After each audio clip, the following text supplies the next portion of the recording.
congratulations to Judge Wood. I know personally that her influence has spread far beyond the courthouse in Chicago. And I would like to offer my own special thanks, because without her, I would not be in this field at all. I went to the University of Chicago Law School after spending 10 years in the Marine Corps, and I knew nothing about antitrust law. Then, I took the course in antitrust from Diane Wood, and she made everything easy to understand and so interesting, I was hooked for life. She also encouraged me to take law school seriously, and at graduation she even sent me a congratulatory note. A few years later, I saw that she had left the law school to work in a government antitrust job in Washington, D.C. It wasn't something that I had ever thought of doing, but I soon followed, and it was the best professional decision I ever made. Thank you, Judge Wood, for being a great role model, and congratulations on the Lifetime Achievement Award. Dear Diane, it is my honor to honor you, and I want to do so in 3 baskets, all of which are about the indelible imprint of Diane Wood. So my first is antitrust, my second is justice in the world, and the third is memories. On antitrust, you really do have an indelible imprint. Before and after you've gone to the bench, I have so many memories of your contributions on international guidelines, which lived for 20 years and I hope will live longer because they're wonderful. On your work with Richard Bush when you surveyed mergers in the 1990s and ways for coordination, which were basically your recommendations adopted by the OECD, and they are embedded in our law. A lot of what you have done is embedded in our law, and I know that you lie behind it. On antitrust, your contributions are so broad, but I want to mention how in the 90s you traveled the world to try to get the world on the same page in coordination and cooperation, and how after ascending to the bench, you've written so many wonderful antitrust opinions, and I highlight the Potash case for, again, your view of the world, its coherence, what matters, cutting through the unimportant brush. On justice and the world, wow, how can I take that on in a few seconds? But here I highlight your Madison lecture at NYU, the 18th century Constitution in the 21st century world, and your compelling arguments on the dynamic nature of the Constitution. And also we should look at the Hague lectures and your great work on extraterritoriality and regulatory law. And since I have to lump it into this, just your humanism as a judge. You're writing in plain language. You're writing so those whom you are writing for understand. You do not cede to the technocrats. And finally, memories so strong. So many over so many years. The wonderful times we had together, teaching together in London and in Paris. And I'll always remember when I joined your family at the Louvre and spoke to each of your children in some depth, and I think it was especially David before some great works of art. Your humanism, your human being, which extends to music and the arts, your oboe playing, your French speaking, all of these talents add together with your vision and the imprint, the lasting forever imprint of Diane Wood. It's a great pleasure to offer some remarks about my good friend, Judge Diane Wood. I plan to focus on 2 aspects of Diane's career. Her work as a pioneer at a time when few women became lawyers and even fewer became antitrust lawyers, and her work as an advocate for international cooperation and convergence in antitrust law. Diane and I both graduated from law school in the mid-1970s when only about 15% of the class was comprised of women. Today, when women comprise about half of the class, it's very difficult to explain how different things were in the mid-1970s. Diane was one of the first women to clerk on the Supreme Court when she clerked for Justice Blackmun, and there were only two additional women clerks that term. She was the only woman on the University of Chicago Law School faculty in 1981. When she joined the Chicago faculty, she also blazed trails as the working mother of 2 young children.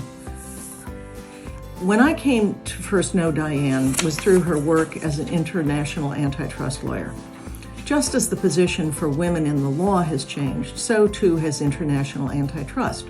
Because in the 1980s, when Diane started to write about international antitrust, comparatively few other countries had or enforced antitrust laws, and some even enacted blocking statutes to prevent extraterritorial enforcement of U.S. laws. She catapulted into prominence in international antitrust as a result of the study that she and Professor Richard Wish authored for the OECD, which is now universally known as the Wish-Wood study. The report concluded that improved cooperation could benefit both the merging parties and the antitrust authorities. Diane and Richard Wish also made a series of recommendations to the OECD, many of which we now regard as standard process. The report concluded with the prescient suggestion that perhaps the best way to achieve procedural convergence is to allow the procedural rules to follow substantive convergence. When Anne Bingaman was nominated to become the Assistant Attorney General in charge of the Antitrust Division in 1993, she called me and several others who had been candidates for the position and asked, "What would you do if you had been selected for this job?" I still remember that my first recommendation was that she should bring in Diane as the international deputy, because international issues were going to be very important. I was one of many who made that suggestion, because Diane told me that when she arrived to interview with Anne told her that everyone had recommended that Diane become the international deputy, and then offered her that job. Diane's position as the deputy AAG provided the perfect platform to continue her advocacy for international cooperation. President Clinton later nominated Diane to the Seventh Circuit, a position to which she was unanimously confirmed by the Senate only a few months later. Again, a remarkable contrast to the recent judicial confirmations we have seen. Congratulations, Diane. Diane, congrats on today's hard-earned and well-deserved honor. You have done so much from the classroom to the bench and around the world to educate us all on the importance of a coherent approach to antitrust policy, on the bedrock principle that liberty and justice for all must include economic justice for all. You taught us that you can be from the University of Chicago School of Law without embracing the excesses of the Chicago School. We learned so many things from you, that vertical restraints are not inherently pro-competitive, a position enshrined in Seventh Circuit jurisprudence. That, while it is true our antitrust laws are intended to protect competition, not competitors, it is equally true, as you famously remarked last year, that we do need to remember that it is impossible to have competition without competitors. That the FTAIA, otherwise known as the Foreign Trade Antitrust Indecipherable Act, is just that. That a skilled jurist can overcome mediocre appellate advocacy and produce a unanimous decision in the Toys R Us case, affirming the principle that it is unlawful for a powerful retailer to orchestrate a boycott of its competitors. You taught us that U.S.-trained lawyers, academicians, and economists needed to better understand, support, and learn from competition principles evolving outside the United States. Indeed, Bob Potofsky, your co-author, friend, and great admirer, credits you with expanding the reach of your trade regulation casebook to include learning from other jurisdictions. And you took that message of international cooperation and the importance of the rule of law on the road from Paris to Beijing and to many places in between. Diane, you've been a friend and a mentor to many of us, young and old. Thank you, and congratulations. What a great pleasure it is to offer a few words in recognition of Judge Wood on the occasion of her receipt of the Section's Lifetime Achievement Award. It would be hard to overstate Judge Wood's contributions as an antitrust lawyer. In her impressive career, she has touched every base an antitrust lawyer can touch, distinguishing herself as a practicing lawyer, public servant, professor, author, and of course, as a highly regarded, accomplished, and dedicated judge. As we all know, early on she recognized and promoted full recognition of competition policy as a global enterprise and advocated for international cooperation and harmonization. Although we all know her best for her antitrust work, few could match the breadth of her interests. Take a look at her CV. She has authored many personal tributes herself and is a scholar of another subject dear to my heart, civil procedure, having penned articles on diversity jurisdiction, arbitration, class actions, and even the Erie Doctrine. Try that. The impressive list goes on, and it includes a thoughtful piece she wrote for the Howard Law Journal in 2008 on the bedrock of individual rights in times of natural disaster, a reflection on the aftermath of Katrina in the courts. Congratulations, Diane, for your work, your commitment to sound competition policy, and perhaps most importantly, for your example. As a former section chair and a longtime admirer of Judge Wood, I am pleased to congratulate Judge Wood and the section in bestowing its Lifetime Achievement Award on her. This is a particularly appropriate award for Judge Wood because she has devoted her career to the law. A professor, a judge, a lecturer, an author, and a participant in many associations, including the Antitrust Association. From her clerkship with Judge Goldberg in the Fifth Circuit, and then Supreme Court Justice Blackmun, her time in the Antitrust Division of the Justice Department, her teaching at the University of Chicago Law School, her many years of service on the Seventh Circuit, including as Chief Judge, her participation in the WTO, the OECD, and as judicial liaison to the antitrust section, Judge Wood has always served with humility, integrity, and distinction. One cannot know Judge Wood without appreciating her intellectual abilities, her professional demeanor, and her friendly nature. She has been a mentor, a role model, and a friend to many lawyers, including myself. Several years ago, she said she was so lucky to serve on the Seventh Circuit, and we are so lucky to have had her. She also said that at some point she would like to pass the baton, understandably so. But when she does depart the legal community, her shoes will be difficult to fill, and she will be sorely missed. I am pleased to join the section in this honor for Judge Wood. Judge Wood, congratulations on this very well-deserved honor and for your contributions to antitrust as a scholar, as a jurist, as an antitrust enforcer, and in particular, though this may be a little nerdy, thank you so much for what you did to bring clarity to the FTAIA. That is something that truly was something that only you could do.